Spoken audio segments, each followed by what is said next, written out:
So with that very reverent silence, and while Marius finds his bearings, I'd like to say welcome. My name is Christoph Poe. I'm the Senior Program Manager at STIAS. So we run mainly the fellowship program at STIAS, and this is one of the products of that program, thanks to the three persons who will take the word this evening. Now, before we continue, they're feeling a bit lonely in the front here. So I'm going to ask everyone in the room to stand up and move forward 1 or 2 rows, please.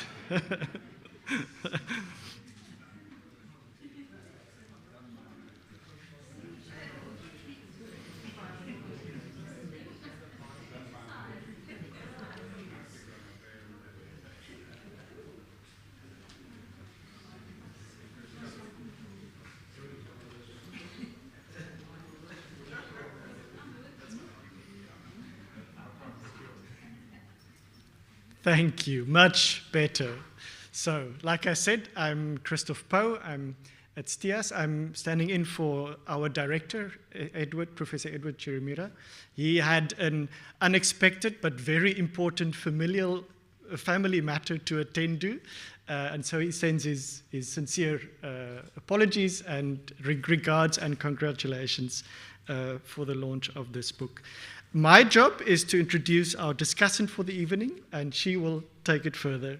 I'll come back during the Q&A. So Nicola Smit is Professor and Law of Dean at the Faculty of Law. I'm sure most of the persons in the room know her well, but for the few who don't yet, she previously served as Professor and Vice Dean at the University of Johannesburg, also as Dean of the Northwest University Faculty of Law, and she's been at Stellenbosch as Dean and Professor of Law since 2017. Her specialization is labor law and social security law, and she's member of several advisory boards for journals, all in these fields, and various books: Law at Work, Social Security, Introduction to Social Security, Age Discrimination and Labor Law, and the Law of Commerce. We are in very good hands indeed. So, Nicola, please, over to you.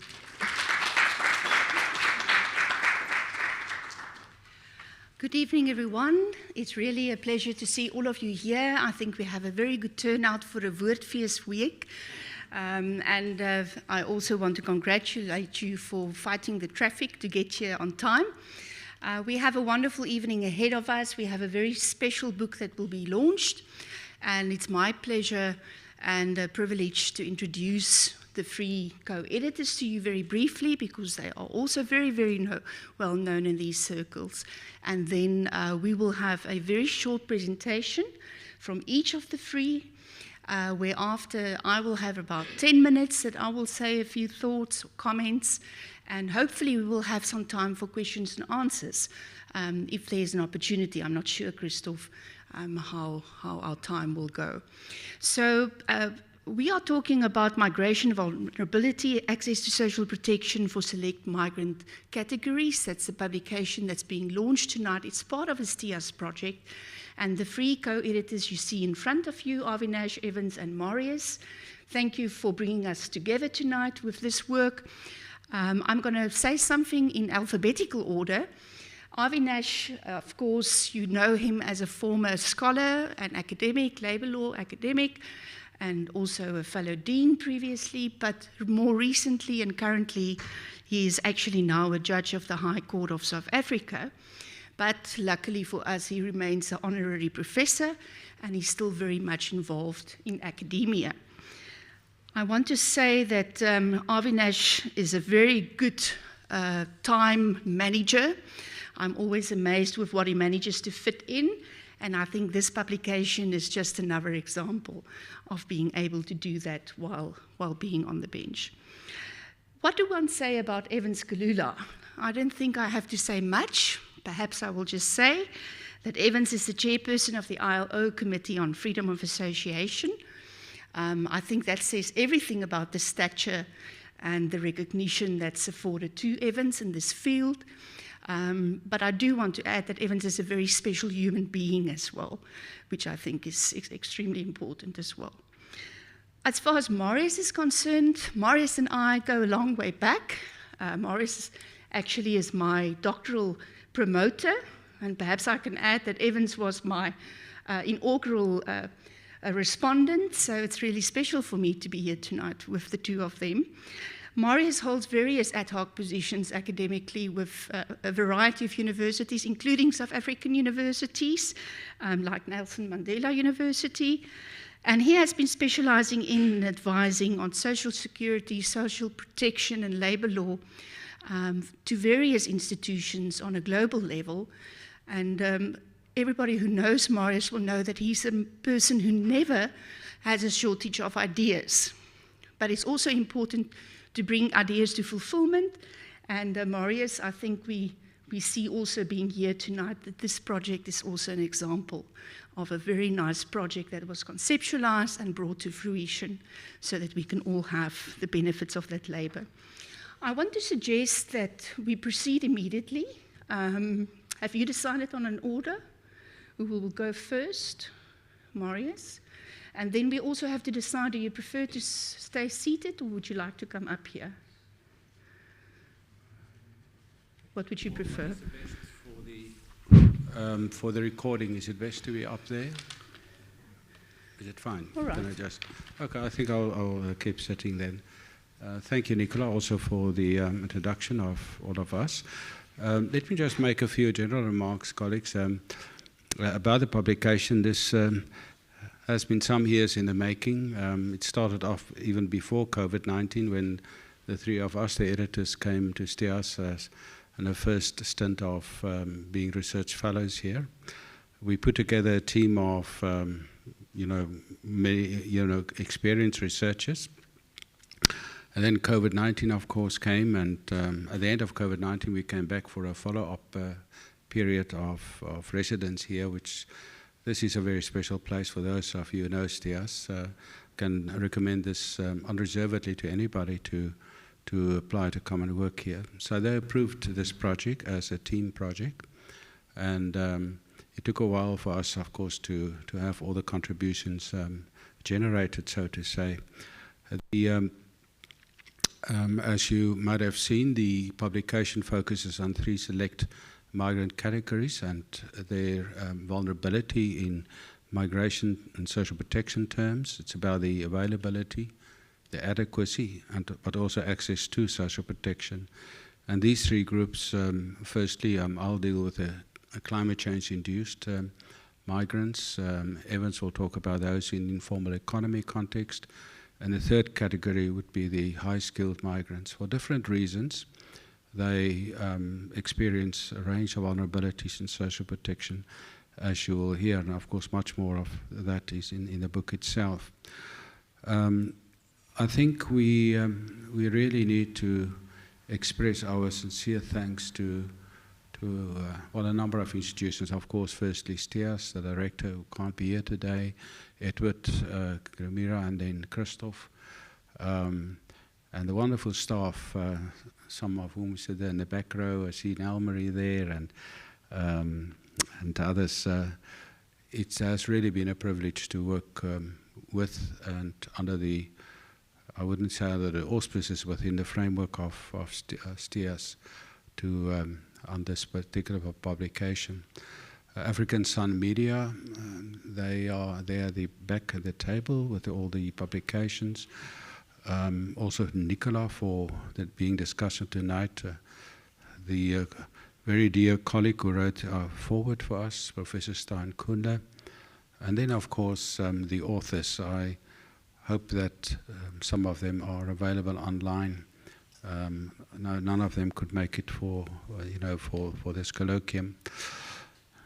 I took responsibility mainly for the contributions that cover the area of migrants exposed to climate change and their social protection vulnerability. There are essentially 2 categories of these migrants, both cross-border migrants, those who really move, or flee, if you like, even as a result of climate change events such as disasters, but also internally displaced migrants.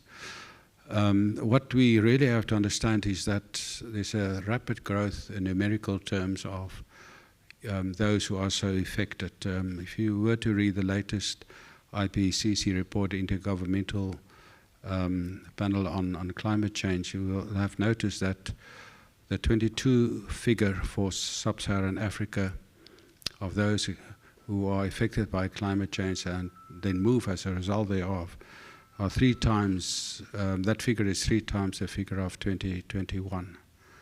So there's an upward trend, and this is a worldwide trend. So it's high time for us to look at this. We find increasingly, even in Africa as well, that the nature of the movement of the mobility is protracted. More and more people aren't able to return to where they come from. So our whole planning, the way we approach dealing with those so affected, and also in social protection terms, need to be qualified by this reality. In other words, they need to be integrated into the social protection programs, and how to do this is easier said than done. I'll come back to that within a moment. There are considerable challenges, and I want to highlight 3 challenges that to some extent the authors deal with, but also in other recent publications there is quite some engagement with this.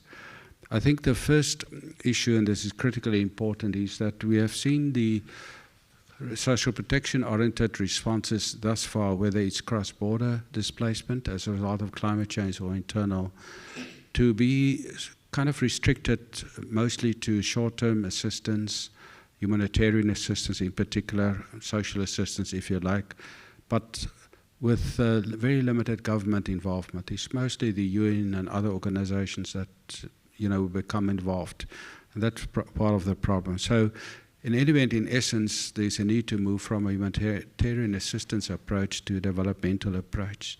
Secondly, we need to revisit the conceptual framework around social protection. What are we dealing with here? Is climate change and what flows from that, are we talking about a separate risk category with a range of associated risks? It seems so. Whether we are ready for that, I'm not so sure. We have a framework of 9 classical social risks which does not in itself contain climate change or climate change effect. And then finally, but importantly for us who are lawyers, there's a need for a reformed normative framework. For those who move on a cross-border basis, they are not, unless conflict or violence is involved, they are not covered by the Refugee Convention. There is, in fact, no dedicated international or continental, if you like, at SADC sub-regional instrument providing for the social protection position of those affected by climate change who move on a cross-border basis.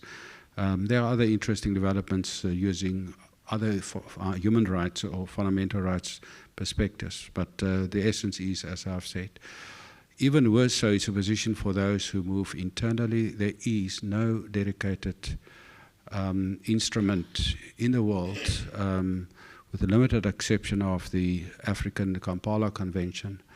There is no specific instrument dealing with the social protection status, in fact, also as a result of climate change for those who are internally displaced. This is really a major hurdle. So we have 4 contributions in this part of the book. Very briefly on them, as a very interesting Mauritian case study, where our authors, I think it's about 5, 6, 7 of them, mostly from University of Mauritius, but also some practitioners, where they consider the need for adaptation schemes in social protection. But importantly, very often we as lawyers, of course, we forget about this. You really need to have the evidence-based for whatever you do and design and develop social protection-wise. So they have developed what is called the Social Vulnerability Indexed Map, SVI, and they've applied this to the climate change context of Mauritius, and there's quite a bit happening in that area. This instrument was validated, and the finding of this is that this is quite a useful tool. Secondly, two colleagues from Botswana. They have written from perspective of the role of social workers, also in relation to the creation and maintenance of inclusive social protection programs for people affected. So I looked at this through that particular lens. Then we have an important contribution by somebody who held a very senior position in the United Nations, Mr. Peter de Klerk, a specialist in displacement. And here, his chapter concerns climate-induced internal displacement and the national ownership on or of solutions. For those of us who do not know, in September 21, the UN Secretary General adopted a report, high-level panel report on internal displacement, irrespective of the reason for the internal displacement. And the key message there is that to move away from a humanitarian assistance, purely humanitarian assistance-based approach, kind of supported by UN actors, to a national government or national state solution, a national sovereignty-based, if you like, solution framework, where IDPs and internal displaced persons are seen as citizens and not as beneficiaries.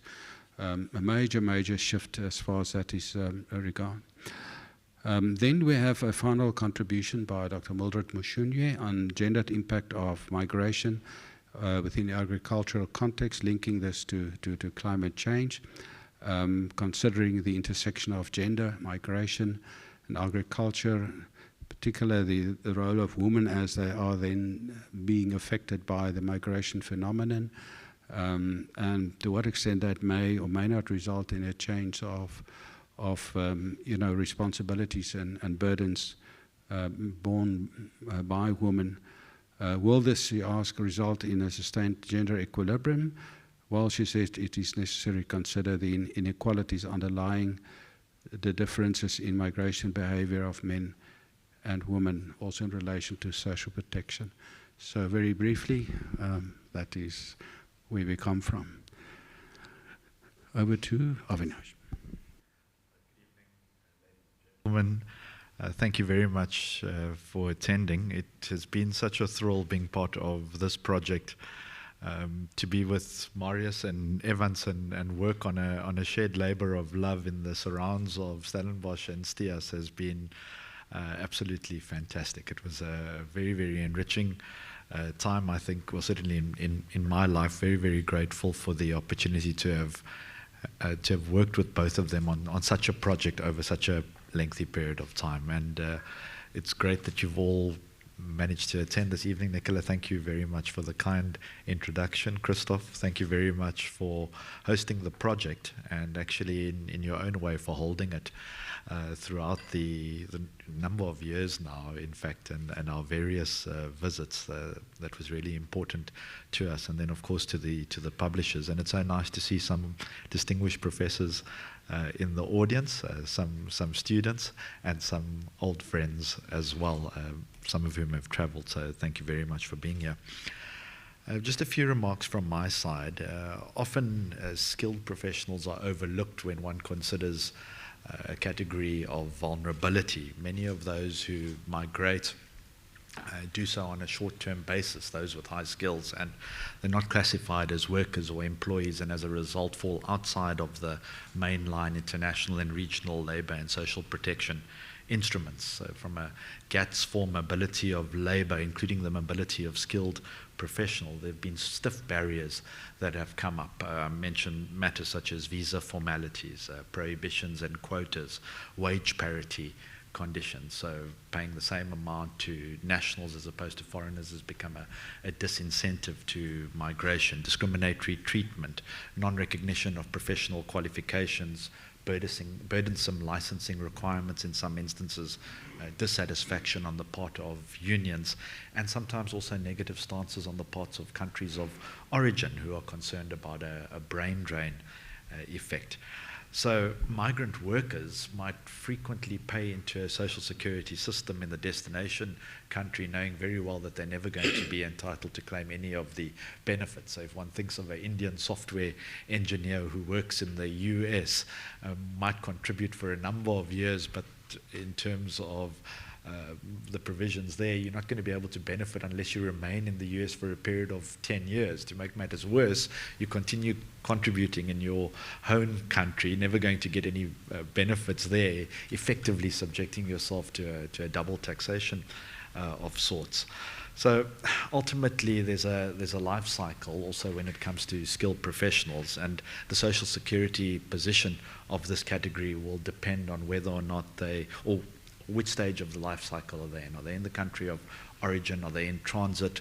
Are they in the destination country? Have they returned to the country of origin? Have they perhaps commenced another cycle of migration? All of that's going to have an impact on their social security position. So against that very brief backdrop, the 4 contributions in this part of the book have addressed such matters, and I really want to pay tribute to the authors who have made contributions in a challenging and a tricky area. Professor Tanya Novitz provides, I think, an incisive comparative perspective on temporary movement and skill in trade and services, drawing upon lessons learned from the European experience.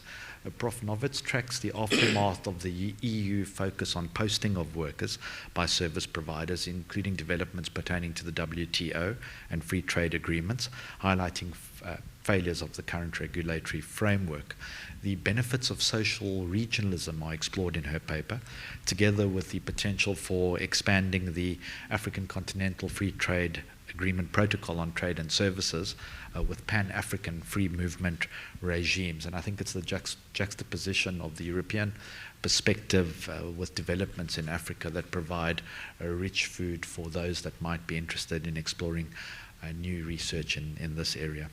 Nicola Leon focuses on a migrant-centered approach to social protection in the SADC. She first canvasses the vulnerabilities of skilled professionals using the life cycle model that I've discussed, and then deals with bilateral and multilateral social security agreements, explaining their influence and impact on international conventions and regional instruments. Her conclusion, in a nutshell, that the existing regulatory framework is inadequate, as Marius alluded to. There's an absence of sustained political will and administrative capacity. SADC requires a tailor-made, multifaceted solution that integrates international standards and approaches with the realities of the region.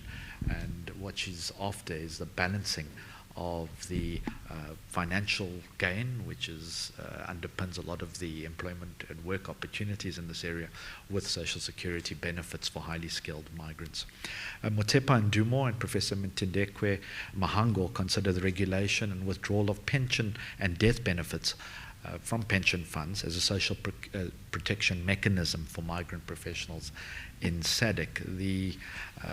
The authors lament the absence of clear rules and policies governing these matters, resulting in a case-by-case approach, which fails to promote social protection. And again, the call is for urgent bilateral agreements within the context of a clearly articulated and binding regional standard, which will be necessary to address this lacuna.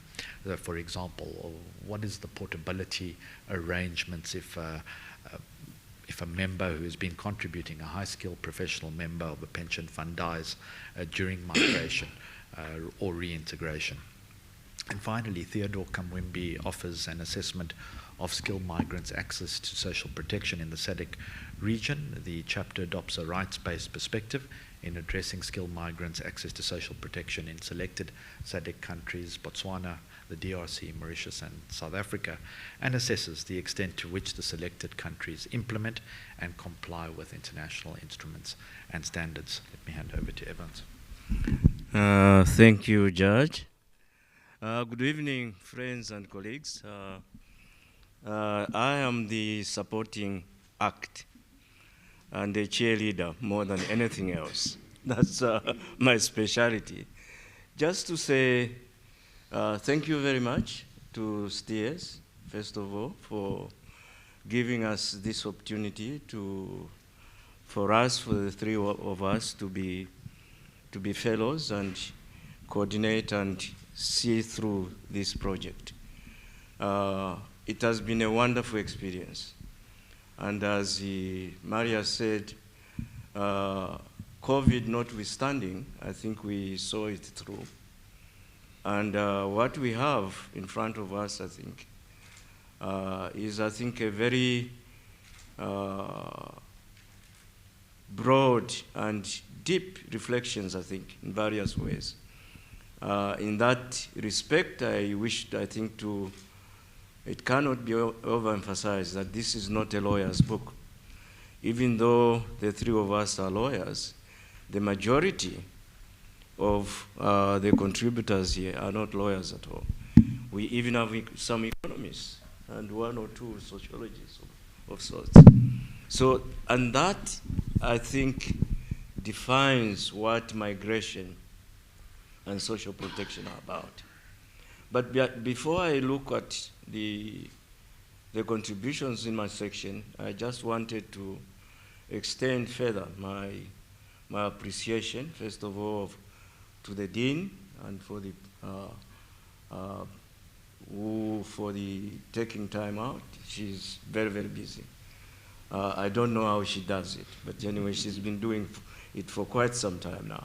And of course, our colleagues, Professor Gabas and Professor Kalin, they were going to host us after this. We do have what has become an incredible, remarkable kind of institution in terms of the annual colloquium. And I also want to recognize a few friends here.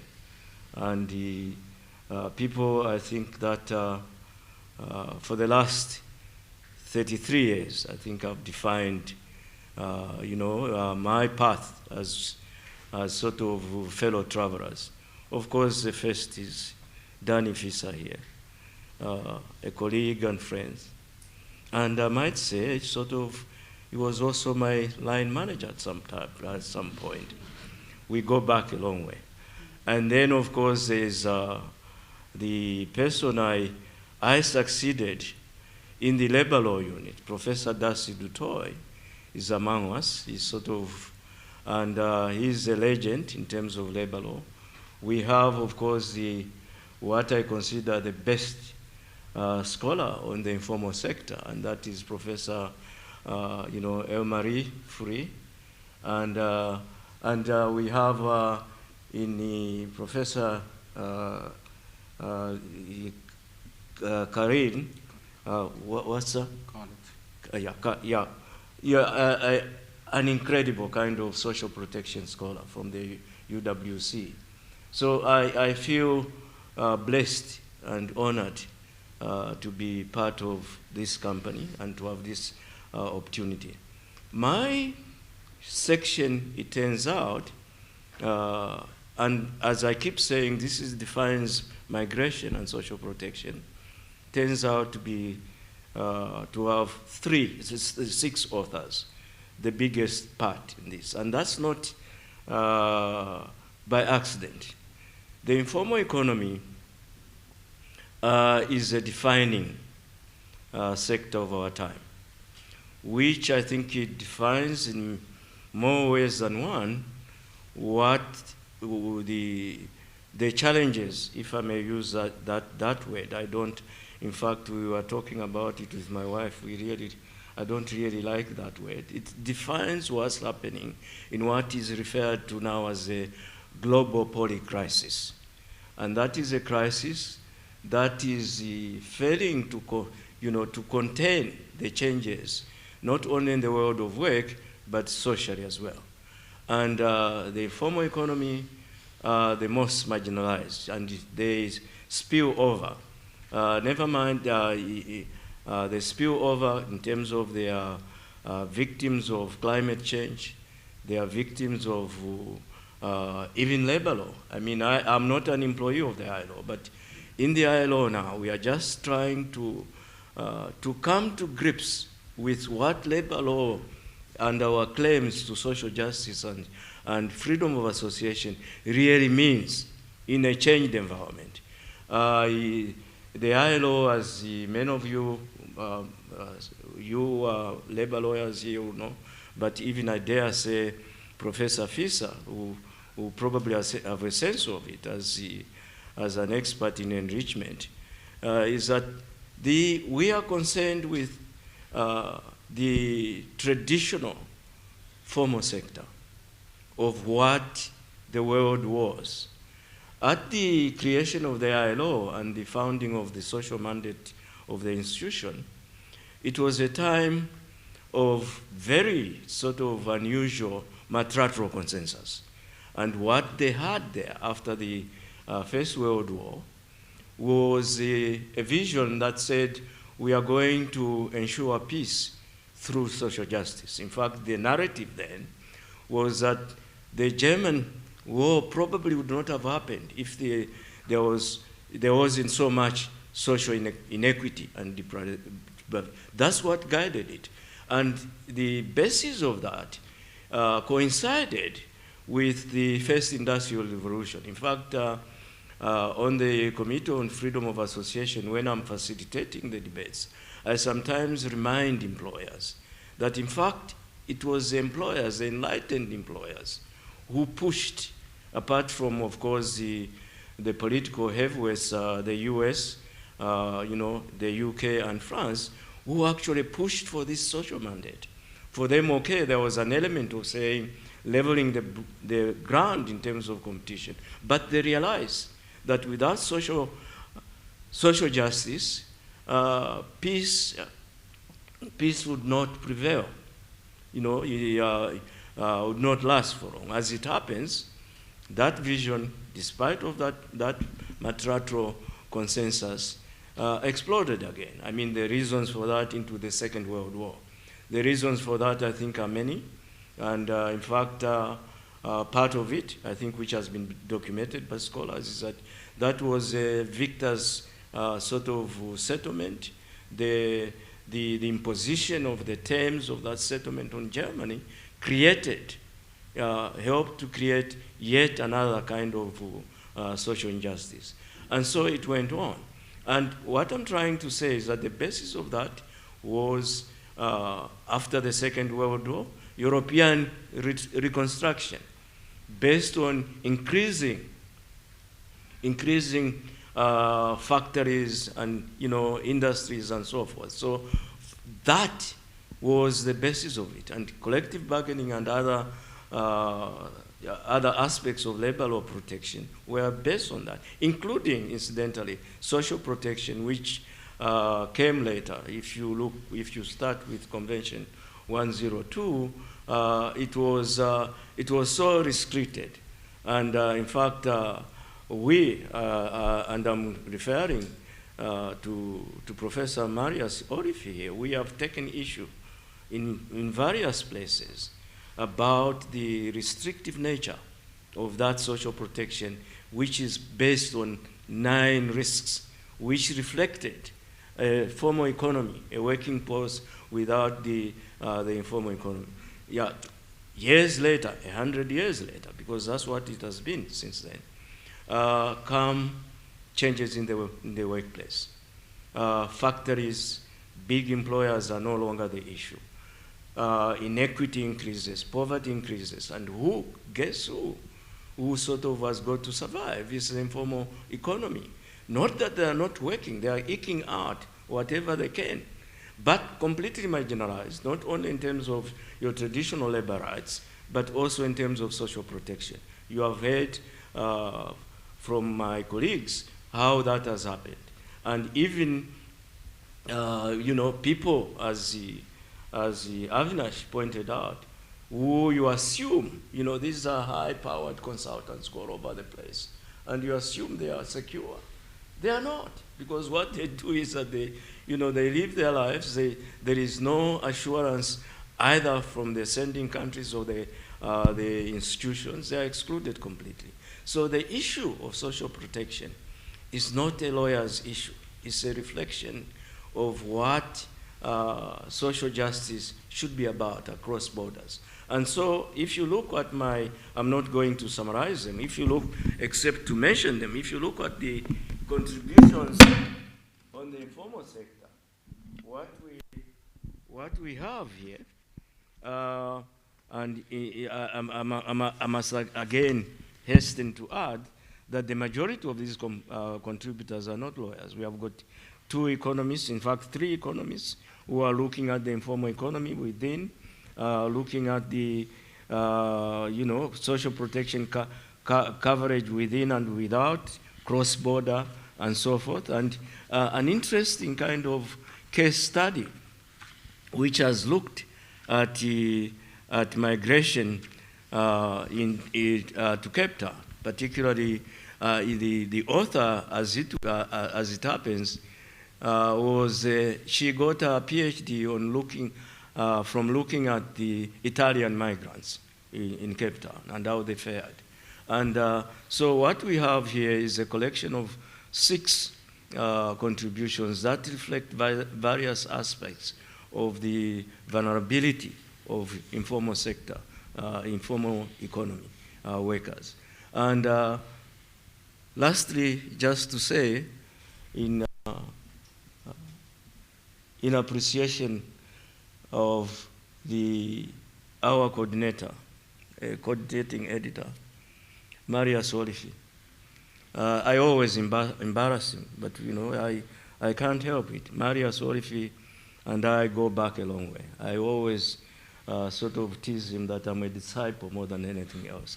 And we have got more in common other than simply the Dutch Reformed Church. We are some of the few, I think, surviving adherents of the Dutch Reformed Church. But we go back a long way.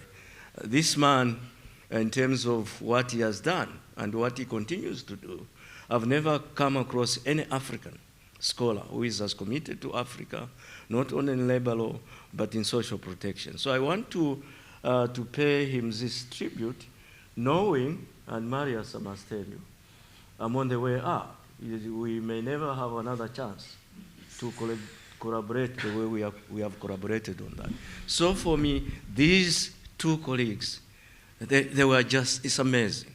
And I was telling Avinash here that I'll live long enough until he's on the Constitutional Court. So I'm not about to go. He's going to be living till 150. Yeah, no. So thank you very much, STIAS. Thank you very much, Dean Smith. It's been a pleasure to be with you. Yeah. Thank you, Evans. Colleagues, I hope you excuse me. I'm going to move to the podium. I'm going to try and stick to my text and to my 10 minutes. But I think, can I invite you just to give some recognition to these 3 inputs? I think it's really excellent.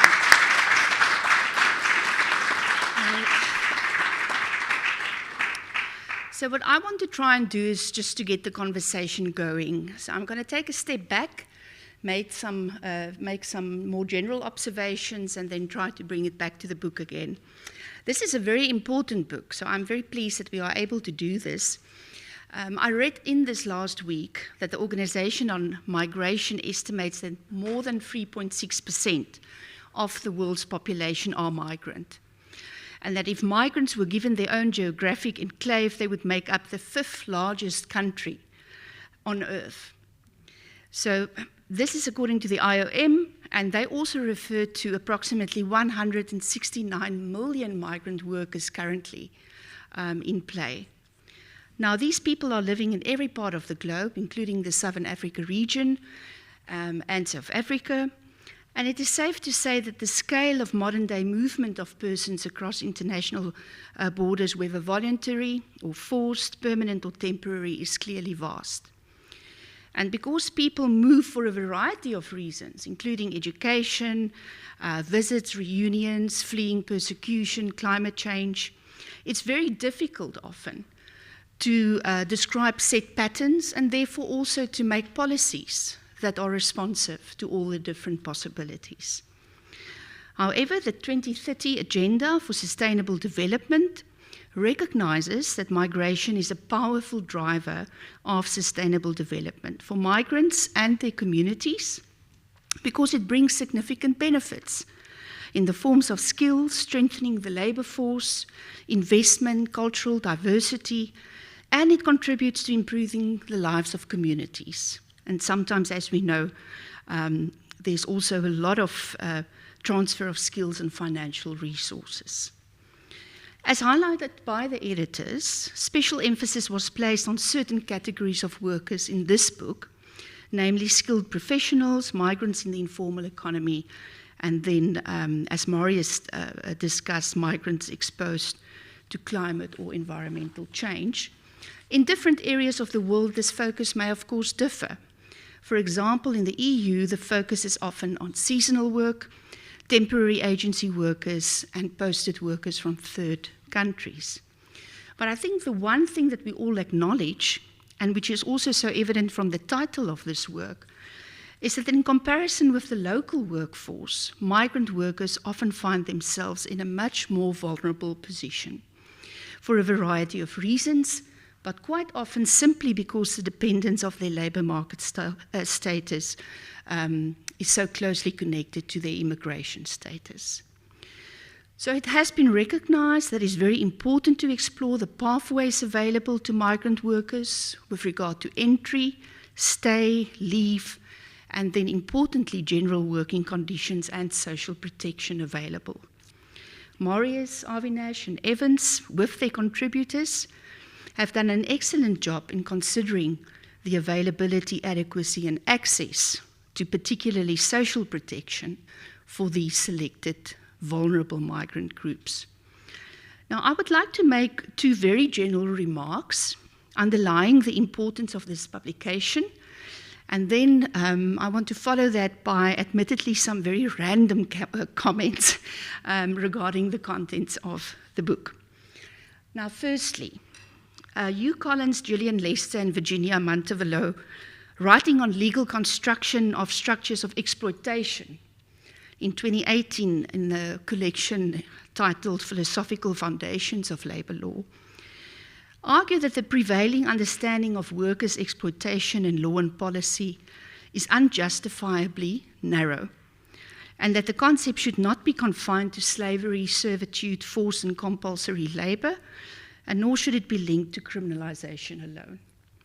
Rather, if one analyses exploitation as taking unfair advantage of someone or of someone's vulnerability, the focus then turns to the role of the law in examining exploitation that consists in a special vulnerability created by law and the taking advantage of that vulnerability by violating workers' rights, other human rights, or denying social protection. They consider four groups of workers, one of them being migrant workers, but also including, for example, domestic work, etc. But to sum up, structural oppression of groups of workers is created and reproduced in several political and economic institutions, and the role of the law in creating vulnerability to exploitation should not be neglected. This is an important observation, and I think this book also speaks to it. Secondly, Costello and Friedland, in a 2014 work, Migrants at Work, Immigration and Vulnerability, identify and consider the intersection between migration law and labour law and the analytical and normative significance of that intersection. The fact of immigration, and more particularly the various kinds of status which migration law accords to immigrants, are sources of divisiveness in labour law. In fact, existing divisions within labour law, both between its objectives and its subjects, are aggravated, and even further divisions are created. One can then better understand that migrants and migration law creates vulnerability by distorting the employment relationship even further.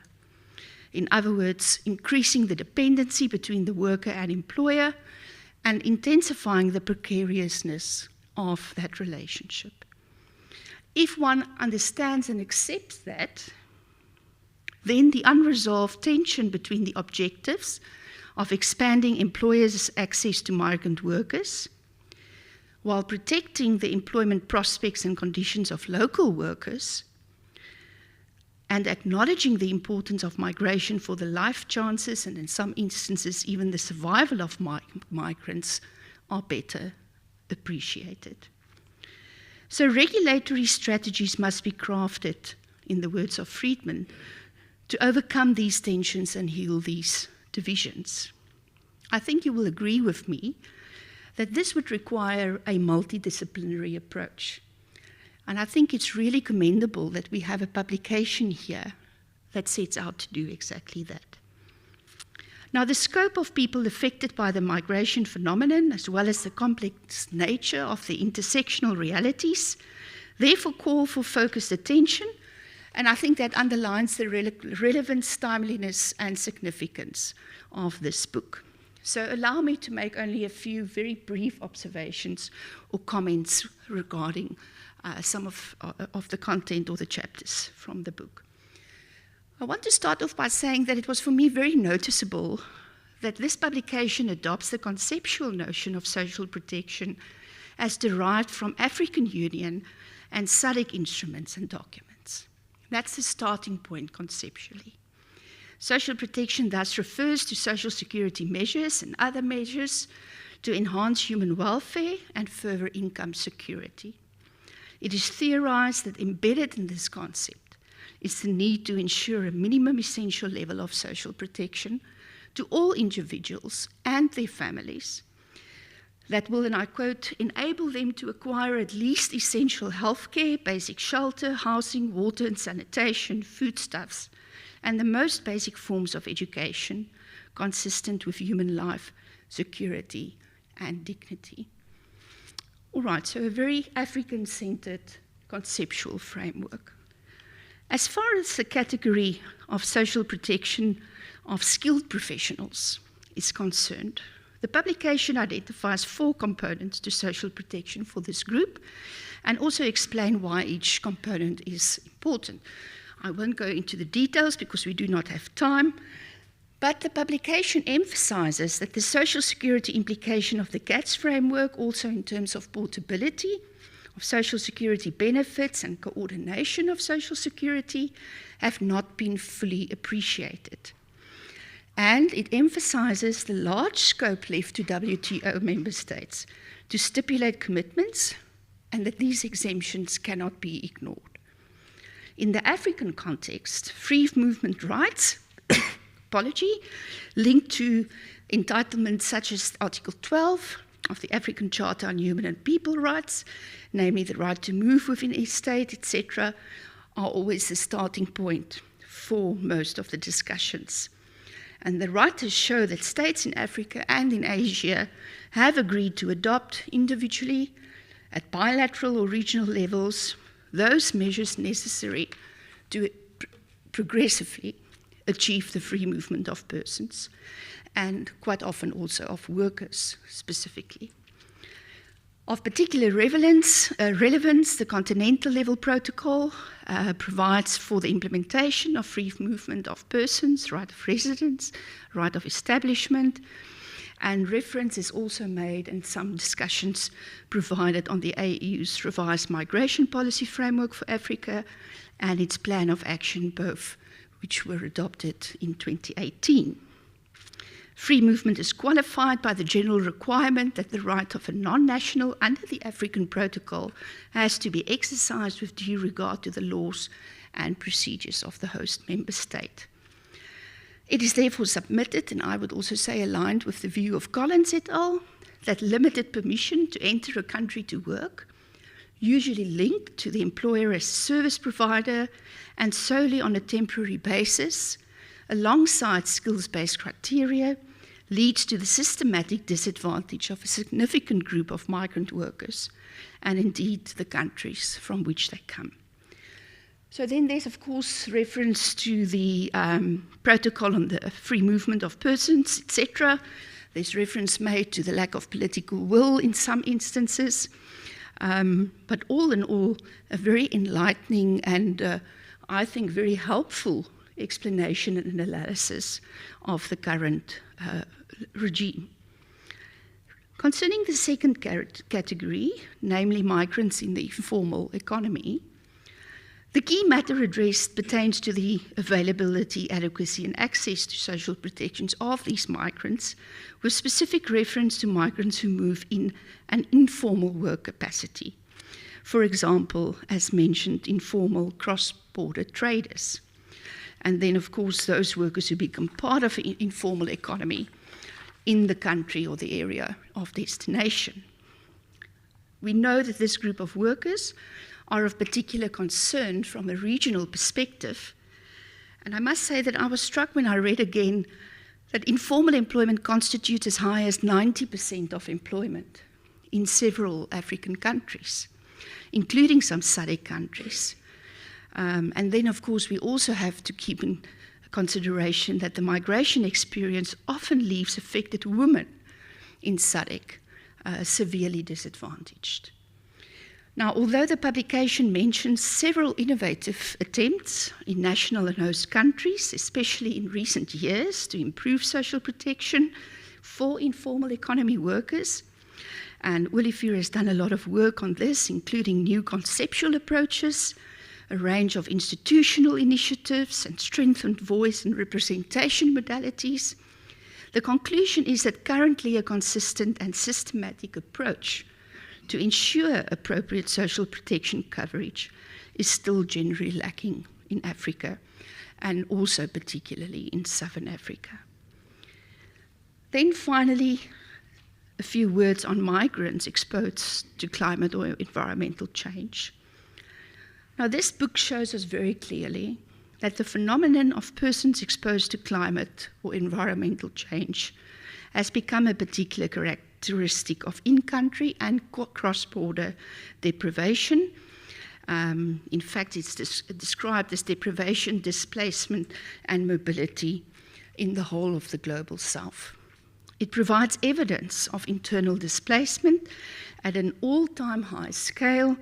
And Marius, you've briefly referred to the figures, the 2022 figure, which pegs internal displacements, disaster-caused displacements, around 7.4 million, 3 times the number of displacements in 2021. Now, just as mentioned in the previous category, where women were particularly susceptible, the impact of climate change is severe for vulnerable families and households, especially those who are forced to move, because quite often this is irregular movement across borders.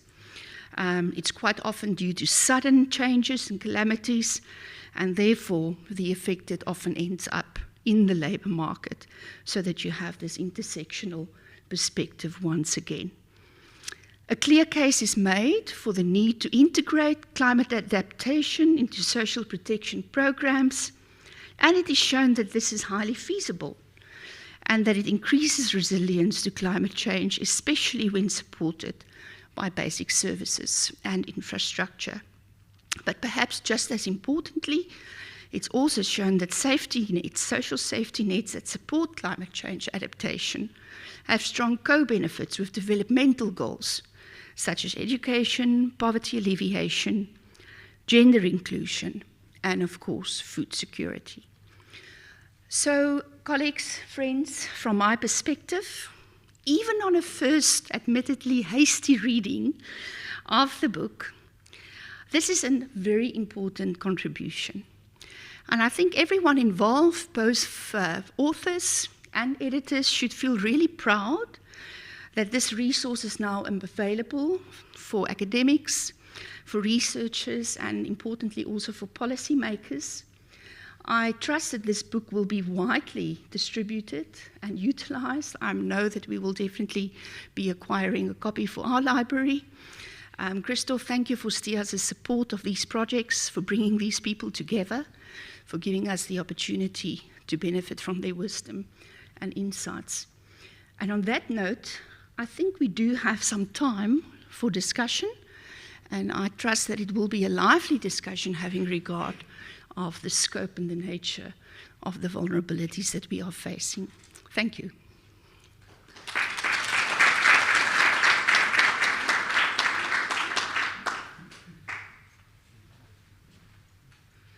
Christoph, sal jy omgee om voor te sit?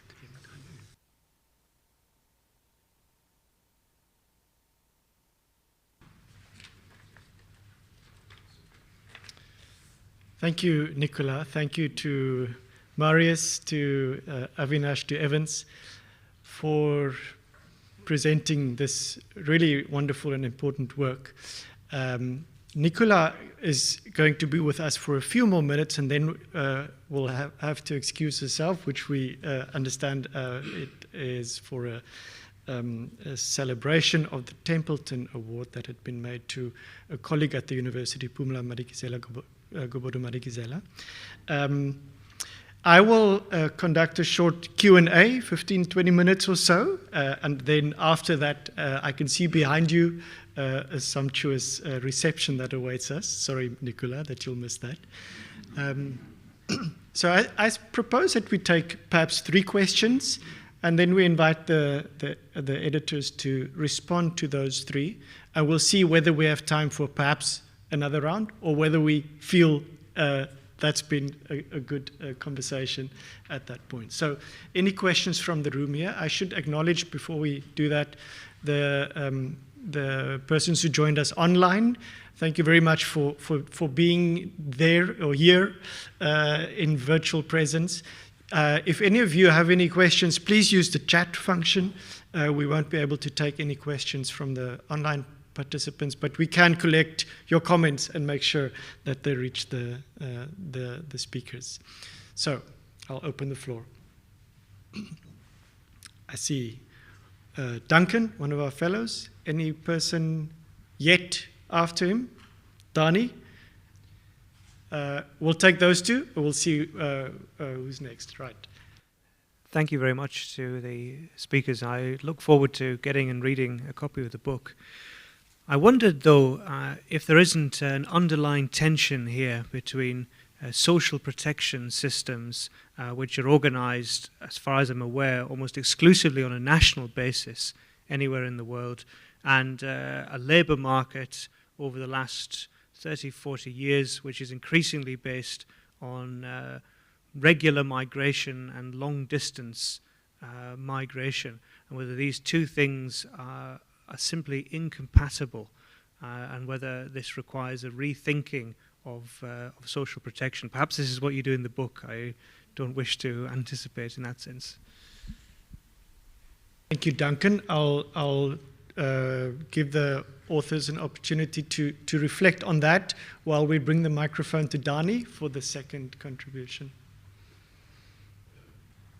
Thank you very much, Christoph. So, Nicola, at the end of her observations, said that the book is also very important for policymakers.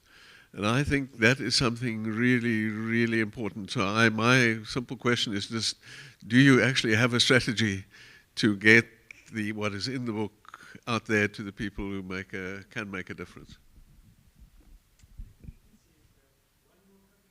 We do? No?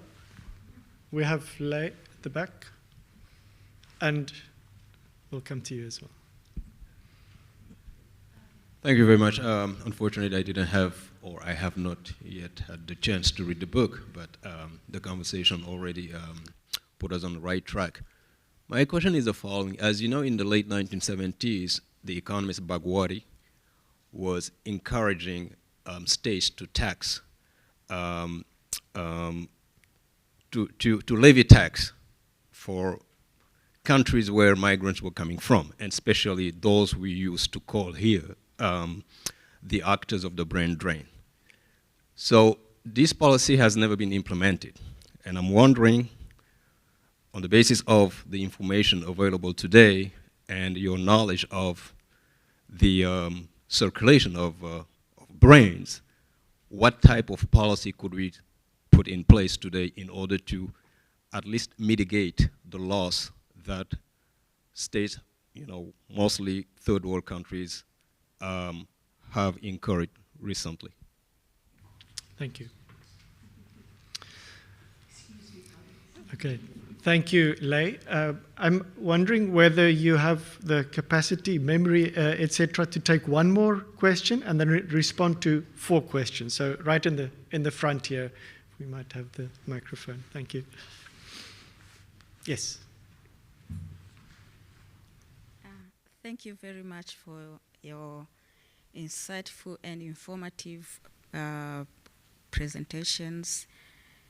as well as your contribution is really a milestone, and I really congratulate all of you.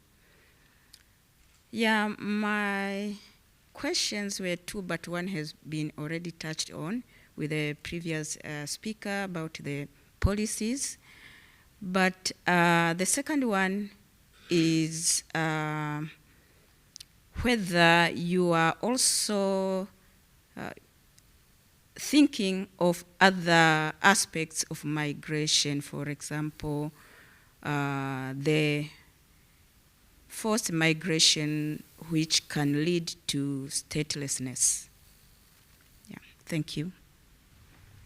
Thank you for those questions. So I invite the three co-editors in any order to respond to those, and you may respond to one another in a final round as well. And I think we'll conclude with your responses.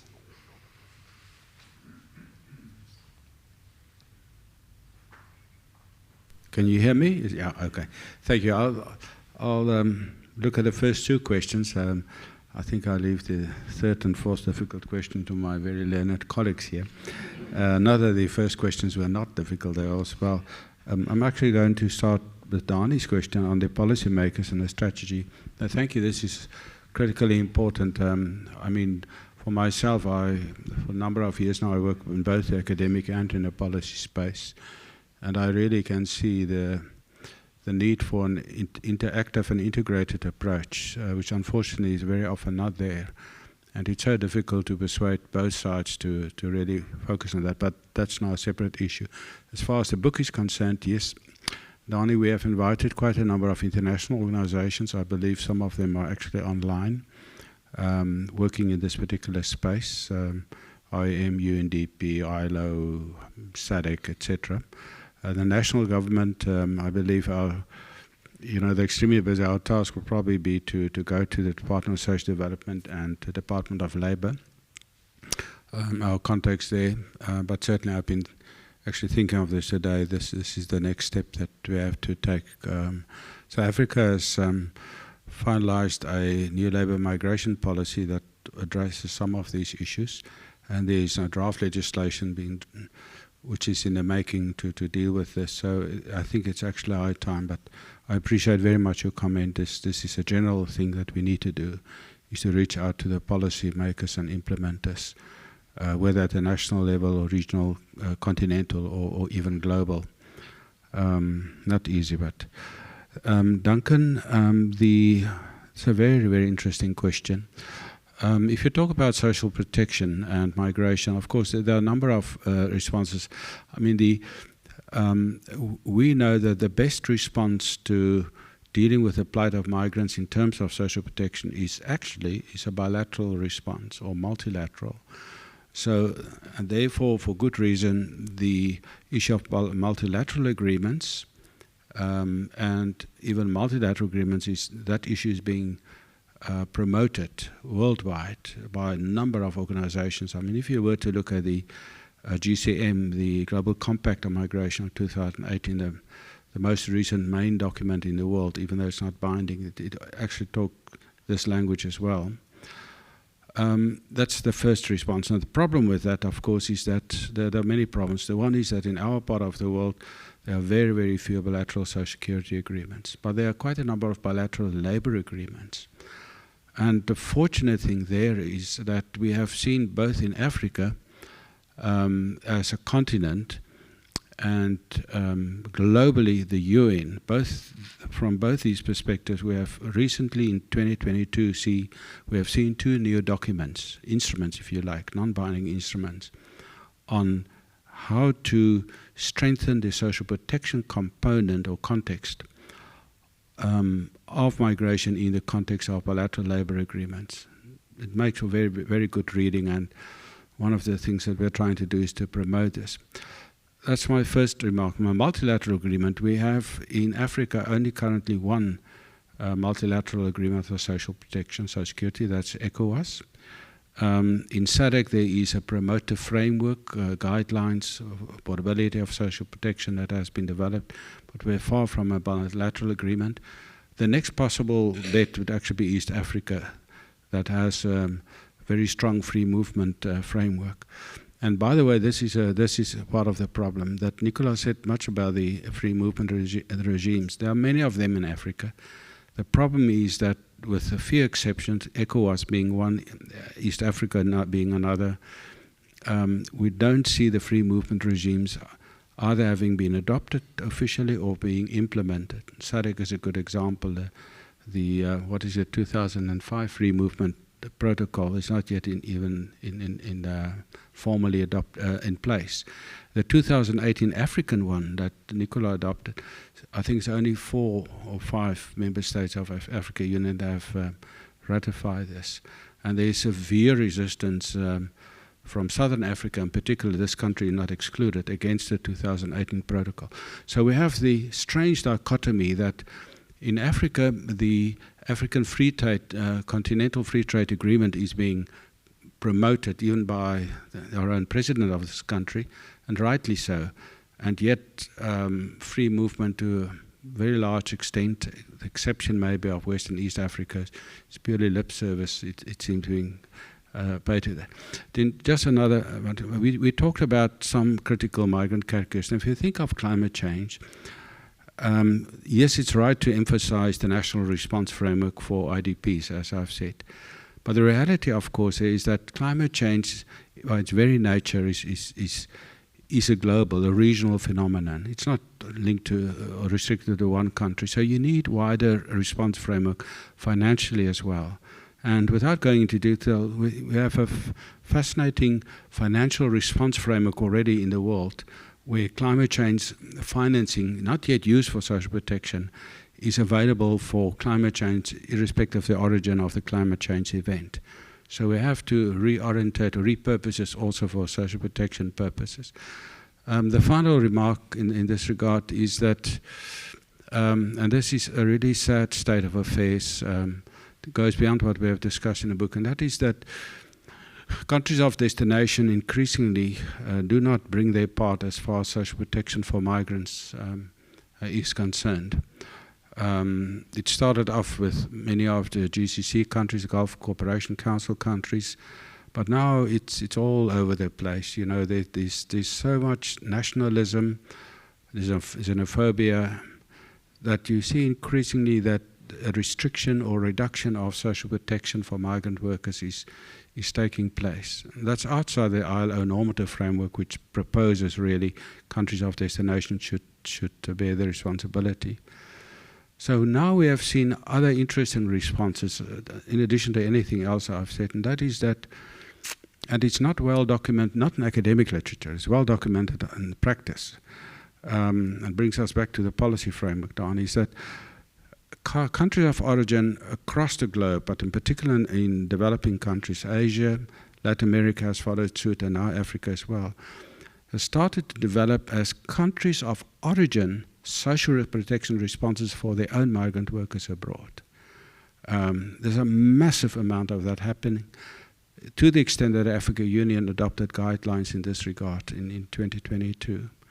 And the whole aim is we have to look at new ways to protect our migrant workers. And the traditional approaches do not fully work. You know, on their own they cannot do this. Thank you. The difficult questions to my colleagues.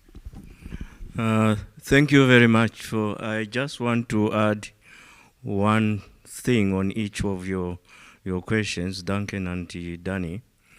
Of course, you are right. The tension, there's an enduring tension between in the provision of social security between the internal and the external the migrants. And that tension is real, and it goes beyond simply xenophobia. In fact, I think Nicola referred to it, that the answer, which is a tricky one, is how you accommodate the migrants without in any way sort of reducing or impinging on the local interests, in labor rights, in social protection. And that is a very difficult balance to strike. And incidentally, it's not simply a balance that is apparent. The difficulties are not simply because between the developing world and the developed world. It's actually in the highest stage of union. The European Union itself has got this problem. In fact, there are people who suggest that the Brexit was actually fueled by this tension. The tension of sort of having to relate to migrants and the perceptions of the local population in terms of their rights. The perception, whether right or wrong, that the migrants, the immigrants, were not simply taking jobs, but they were kind of sort of enjoying a much better life than they. So that tension is real. And it's a tension, I think, that needs to be acknowledged. It's a tension, I think, that, and Marius mentioned quite rightly, to these protocols around Matratro. Those really, I'm not optimistic about them. You know, because if you take the SADC protocol, for instance, the countries like South Africa, Botswana, and Mauritius, I think they're leading skeptics about it. And, you know, it's not, and why? Because I think the labor markets, the integration of the SADC labor markets, and this is remarkable because SADC for almost 100 years has been an interdependent kind of labor market. The idea was that, look, you brought in, you know, you tapped into the labor reservoirs in Tanzania, Malawi, and then they came to South Africa and later Zimbabwe and Zambia on the Copper Belt. And in fact, that's the defining kind of character of what Southern Africa is about. But in spite of that, there's this problem of accommodation. So the tension is real. And how you get around it, I think, is what we, I think the policymakers and, you know, with the help, hopefully, of these kind of disinterested analysis of what the situation is, could help. And that brings me to Danny's very important question, the question of taking this evidence-based kind of research to policymakers. And that is happening in more ways. I mean, Marius referred to some of the inputs into the changing policy and all that. But it's happening even in terms of the authors that are part of this. Marius does a lot of work, very influential work, across the globe, particularly in Africa, with organizations that are formulating new policies towards these issues. And even in the ILO now, I can tell you that in the Committee on Freedom of Association, suddenly, and the Committee of Experts, we are suddenly alive to the fact that the changed world sort of has gone beyond the traditional kind of comfort where you have got three partners, the tripartite. Incidentally, tripartism in the ILO, you know, and not surprisingly, is the only one of the few issues where employers, workers, and governments agree on. And that's, you know, we are beginning to grapple with the sense that the world we received has changed. That, you know, you need to go, if we talk beyond the arrangements of tripartism, you need to go beyond the three partners, because issues like migration and all that, and informal economy, they are necessarily, you know, beyond the three. And South Africa has made an attempt, which is a feeble one in terms of implementation, and that's NEDLAC. NEDLAC has got a fourth chamber, but it hasn't really sort of been pursued as much as it is. So in response, in addition, Danny, this is going to the policymakers, the authors, you know, work, and not to forget that the good judge here, I hope your judgments take account of this. It's just a matter of time. They take account of this. So we are targeting the policymakers. And what better kind of, you know, sort of to get into this. Yeah, thank you. No, well, sort of Evance was tongue-in-cheek, but perhaps most people may not know that there's in fact an International Association of Refugee and Migrant Judges. In fact, JP Dunstan Mlambo chairs that, the regional body. There's a conference happening, I think, later this year in November, and I wanted to mention that later on, just to indicate that yes, Duncan, it's partly in response to your question that yes, although these matters are organised at a national level, there's an increasing understanding that in regions and also globally, there's a need for these discussions to take place. And Donnie, you can see I've switched hats now. I'm putting on the other hat. But sometimes some of the frustrations, I think, is that it's one thing getting the policymakers to know about it, but to see the snail-like pace at which this comes into operation, that's anathema when one looks at the type of impact and intervention and the pace of transition that one sees on the bench, for example. And I wanted to, Duncan, perhaps offer a different perspective to say that if we look at what the constitutional dispensation, the impact of that has had on the normative framework in respect of access to social protection in this country for different categories of non-citizens, particularly refugees and to a lesser extent permanent residents, it very much challenges the notion that something like social security is now embedded in national legislation and therefore something that's going to be difficult to access. Yes, difficult perhaps, but not impossible. And if one looks at the judgments, particularly of the Constitutional Court, and particularly in the area of refugees, I think it's a remarkable achievement if one looks at the strides that have been taken. I think you'll have to come and listen to Marius's talk on Friday to be brought up to speed on that. So certainly the constitutional dispensation, I think certainly at the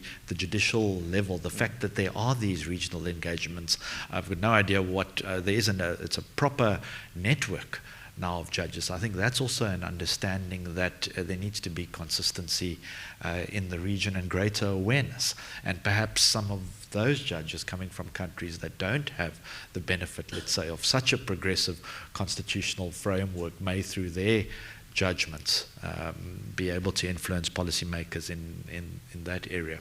You've noticed we've all skirted this side of the room for, I think, good reason. But perhaps just to say that the book, of course, does focus on these three categories. The issue of taxation, I think that was quite a radical suggestion there, if I understood where you were going in terms of a levying of a tax on a sending country. So effectively, I mean, I'm wondering how we're going to execute against the property of a neighboring country if they're sending us a number of migrant workers and they haven't paid their tax. But just to say that the taxation issue per se is certainly, it's a complicated area even within national systems, let alone now to start looking cross-border. So that may have been a pull that was too big to take, certainly for the authors in this contribution. And likewise, Leah, in response to your question, statelessness, migration as a result of conflict, the area in which you work, those aspects have unfortunately fallen in a sense outside of the focus of this publication. But I see lots of postgraduate students here. I'm hoping they'll be taking up the challenge, and perhaps there'll be some building block material in the publication. Thank you. Thank you, Avinash. Thank you, Evans. Thank you, Marius, for responding to those. Thank you for those questions. I want to close. We are out of time. Evans, did you have a burning comment? I just wanted to mention that is the taxation issue is not far-fetched. Yeah. It's been floated in Zimbabwe, of all places. Okay. And Zimbabwe is a country that has survived to a very large extent on their, the people that are out in the diaspora. They have, sort of, and the arrangements that Marius referred to between sending countries like the Philippines and Switzerland, for instance, there are those elements. So they are not far-fetched. The difficulty, of course, is how you implement or even formulate them in terms of to reflect, fairness to both the diaspora and then the sending states. Thank you. That's a good comment on which to end up, because I wanted to make a remark in conclusion. STIAS is an Institute for Advanced Study, which is defined by the fellows that we host and by the products of their labor.